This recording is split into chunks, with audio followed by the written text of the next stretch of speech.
സുപ്രഭാതം. യഹോവയിൽ ആശ്രയിക്കുന്നവരെ വിവിധ തരത്തോട് ഉപമിച്ചിട്ടുണ്ട്.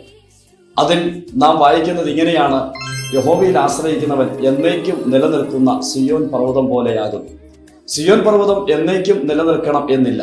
പർവ്വതങ്ങളൊക്കെയും ഇടിഞ്ഞു പോകുവാൻ സാധ്യതയുണ്ട്. പർവ്വതങ്ങളുടെ രൂപങ്ങൾക്ക് മാറ്റം വരുവാനും സാധ്യതയുണ്ട്. എന്നാൽ ഇവിടുത്തെ പ്രശ്നം പർവ്വതമല്ല, മറിച്ച് ഇവിടുത്തെ പ്രശ്നം നാം ആരിൽ ആശ്രയിക്കുന്നു എന്നുള്ളതാണ്. ഈ ലോകത്ത് നാം കാണുന്നതൊക്കെയും മാറുന്നതാണ്. മാറ്റമുള്ള ലോകത്തിലാണ് നാം വസിക്കുന്നത്. എന്നാൽ മാറ്റമില്ലാത്ത ഒരു ദൈവം നമുക്കുണ്ട്. ഇന്നലെയും ഇന്നും എന്നേക്കും അനന്യനായ നമ്മുടെ ദൈവം. ആ ദൈവത്തിൽ ആശ്രയിക്കുന്നവൻ എന്നേക്കും ഉറച്ചു നിൽക്കുന്നവനാണ്. അതെ, ഇന്ന് പകലിലും നമുക്ക് ആ ദൈവത്തിൽ ആശ്രയം കണ്ടെത്താം. ജീവിതത്തിന്റെ പ്രതികൂലമായ ഏത് സാഹചര്യങ്ങളിലും ഈ ദൈവത്തിൽ നാം ആശ്രയം കണ്ടെത്തി നമ്മുടെ ദൈനംദിന ജീവിതത്തെ മുന്നോട്ട് നയിക്കുന്നെങ്കിൽ അതൊരു അനുഗ്രഹമായിട്ട് തീരും. നാം എത്ര ഭാഗ്യമുള്ളവരാണ്. ഇന്ന് പകരം ഈ ദൈവത്തിൽ ആശ്രയിച്ച് ജീവിക്കാൻ സർവേശ്വരൻ നിങ്ങളെ സഹായിക്കുമാറാണ്.